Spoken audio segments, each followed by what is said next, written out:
Good morning students, my self Ramdas Yadav. Students, हम इस video में देखेंगे बायोलॉजी स्टैंडर्ड 10th से के चैप्टर लाइफ प्रोसेस के अंतर्गत जो एरोबिक और एनारोबिक रिस्पायरेशन उसको देखेंगे। स्टूडेंट्स देखिए, एरोबिक रिस्पायरेशन इसमें क्या है students, the word aero means air. जो वर्ड एयरो है उसका मतलब क्या होता है, हवा। Hence the respiration which uses oxygen air is called aerobic respiration. इसका मतलब क्या है, इस प्रकार वह श्वसन जिसमें कि ऑक्सीजन यूज होती है वह कहलाता है एरोबिक रिस्पायरेशन या ऑक्सीजन श्वसन। In other words, aerobic respiration is the process of producing cellular energy involving oxygen. दूसरे शब्दों में, एरोबिक रिस्पायरेशन वह प्रक्रिया है जिसमें कि कोशिकीय ऊर्जा उत्पन्न होती है ऑक्सीजन की सहायता से ना। In this type of respiration, इस प्रकार के रिस्पायरेशन में श्वसन में the glucose food is completely broken down into carbon dioxide and water. इस प्रकार के रिस्पायरेशन में जो ग्लूकोज है, फूड है, वह पूर्ण रूप से तोड़ दिया जाता है कार्बन डाइऑक्साइड और वाटर में with the help of oxygen की सहायता से। Okay students, and considerable amount of energy is obtained, that is 38 ATP। और जो ऊर्जा की मात्रा जो उत्पन्न होती है वह क्या है, 38 ATP। The conversion of glucose in carbon dioxide takes place through 3 steps. और जो ग्लूकोज का से कार्बन डाइऑक्साइड बनती है उसमें 3 चरण होते हैं, which you will study in higher classes, जिसको कि आप उच्च कक्षाओं में पढ़ेंगे। पहला स्टेप क्या है, ग्लाइकोलिसिस, यह साइटोप्लाज्म में होता है। सेकंड है क्रेब साइकिल इन माइटोकॉन्ड्रिया, यह माइटोकॉन्ड्रिया में होता है। थर्ड है ऑक्सीडेटिव फास्फोरिलेशन इन माइटोकॉन्ड्रिया, ये किस में होता है, माइटोकॉन्ड्रिया। देखिए स्टूडेंट, ग्लूकोज जो है, ग्लूकोज की ग्लाइकोलिसिस होती है साइटोप्लाज्म में, तो क्या बनता है, पायरुविक एसिड। क्या बनता है स्टूडेंट, यह है पायरुविक एसिड या एसिड बोलते हैं पायरुवेट। तो ओके, अब उससे फिर उसके बाद क्या होता है, इसमें देखिए उसके बाद में है पायरुविक एसिड से ऑक्सीजन के उपस्थिति में माइटोकॉन्ड्रिया में 6CO2 + 6H2O + 38 ATP। और यह ऑक्सीजन की उपस्थिति में यह माइटोकॉन्ड्रिया में कार्बन डाइऑक्साइड, वाटर और 38 ATP रिलीज आउट होती है। इससे देखिए, यह माइटोकॉन्ड्रिया है, यह वाटर है एंड 38 ATP रिलीज आउट होती है। ओके, अब देखिए, hence mitochondria of the cell is the site for aerobic respiration. इस प्रकार जो माइटोकॉन्ड्रिया है, कोशिका का जो माइटोकॉन्ड्रिया सेल ऑर्गेनेल है, वह ऑक्सीजन श्वसन के लिए क्या है, साइट है, प्लेस है। Most of the animals living on the land, अधिकांश जंतु जो भूमि पर रहते हैं, land water are in air draw out energy through aerobic respiration. अधिकांश जो जंतु हैं जो भूमि, जल और हवा में रहते हैं, वे ऊर्जा प्राप्त करते हैं ऑक्सीजन के द्वारा। It occurs in all types of living organisms, यह सभी प्रकार के जीवों में होता है, like humans, rabbit, rat, cat, cow, deer, buffalo, snake, lizard, earthworm, frog, birds, plant its, ये सभी प्रकार के जीवों में एरोबिक रिस्पायरेशन होता है। अब देख लीजिए स्टूडेंट्स, अब नेक्स्ट टॉपिक है एनारोबिक रिस्पायरेशन। मीन्स एनारोबिक क्या है, अनऑक्सीजन। The word an means absent, aero means air, और यह वर्ड एन मीन्स क्या है, एब्सेंट है। एरो मीन्स हवा होती है, जहाँ हवा अनुपस्थित होती है। Hence the respiration which occurs in the absence और without oxygen air is called anaerobic respiration. इस प्रकार वह श्वसन जो कि ऑक्सीजन की उपस्थिति में, अनुपस्थिति में होता है, उसे एनारोबिक रिस्पायरेशन कहते हैं। Some organisms and yeast undergo anaerobic respiration, कुछ जीवों और जैसे और ईस्ट में क्या होता है, एनारोबिक रिस्पायरेशन होता है। And obtain little energy 2 ATP, और 2 ATP जो energy 2 ATP energy release out होती है। The whole process occurs in the cytoplasm of the cell, और पूरी प्रक्रिया जो है कोशिका द्रव्य में होती है। Hence the site for anaerobic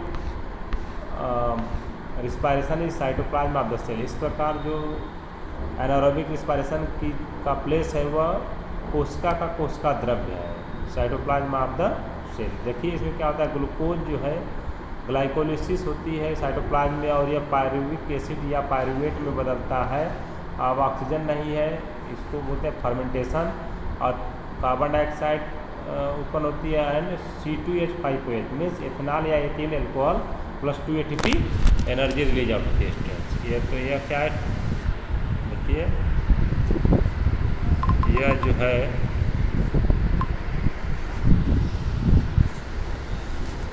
यह एथिल एल्कोहल है या एथेनॉल है, 2 ATP एनर्जी रिलीज आउट हो रही है।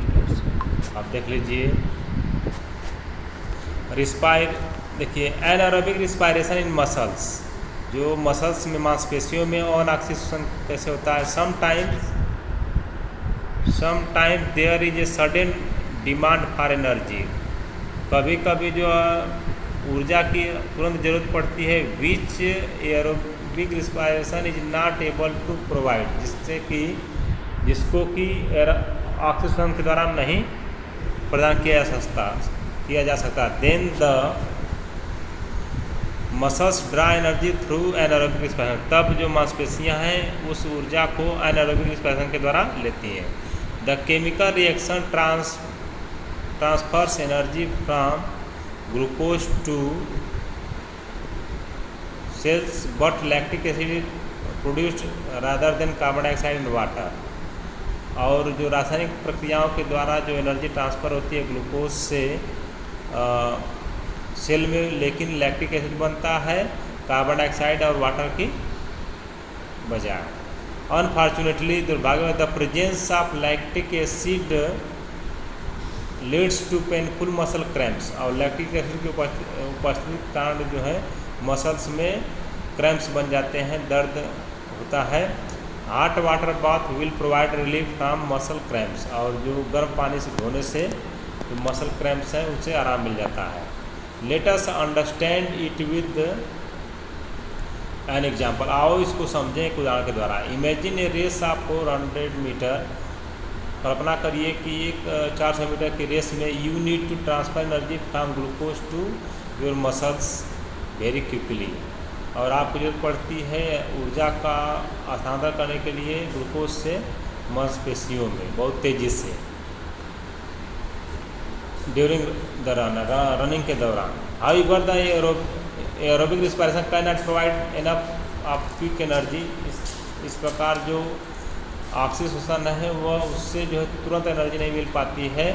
Hence anaerobic respiration occurs to meet out the demand, इस प्रकार जो ऑक्सीजन से जो डिमांड है पूरी होती है। देखिए इसमें क्या होता है, ग्लूकोज से ग्लाइकोलिसिस होती है साइटोप्लाज्म में, पायरुविक एसिड या पायरुवेट बनता है, और ऑक्सीजन की अनुपस्थिति में मसल टिश्यू में यह बनता है C3H6O3 लैक्टिक एसिड है प्लस 2 ATP बनता है।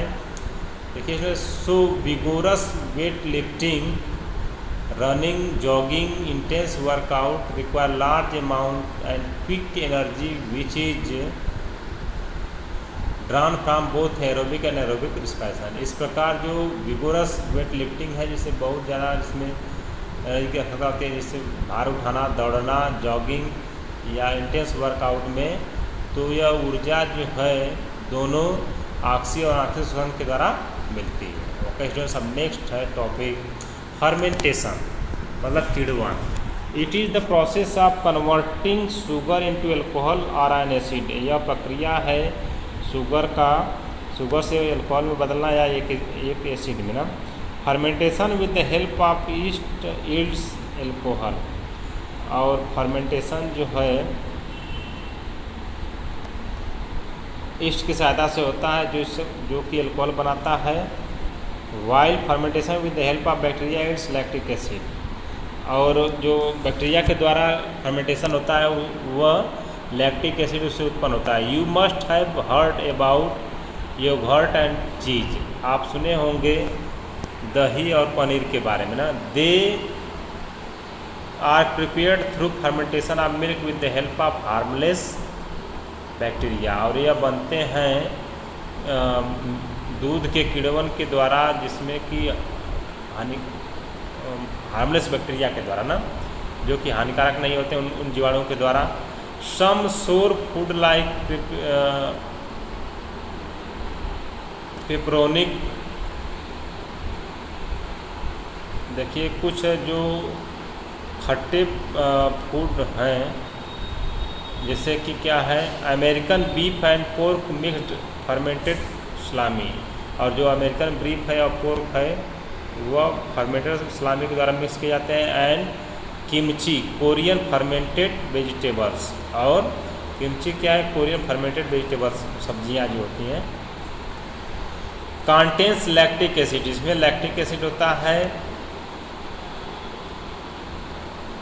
Beer and wine are the alcoholic products of fermentation of fruit juice, और बियर और वाइन, मतलब बियर और वाइन क्या है, यह एल्कोहलिक शराब के एल्कोहल के प्रोडक्ट हैं जो कि फ्रूट जूस के किण्वन से बनते हैं। ओके स्टूडेंट्स, तो ये आपका हो गया एरोबिक एंड एरोबिक रिस्पायरेशन। अगर आपको कोई क्वेरी है तो कमेंट करिए। Thank you, have a nice day.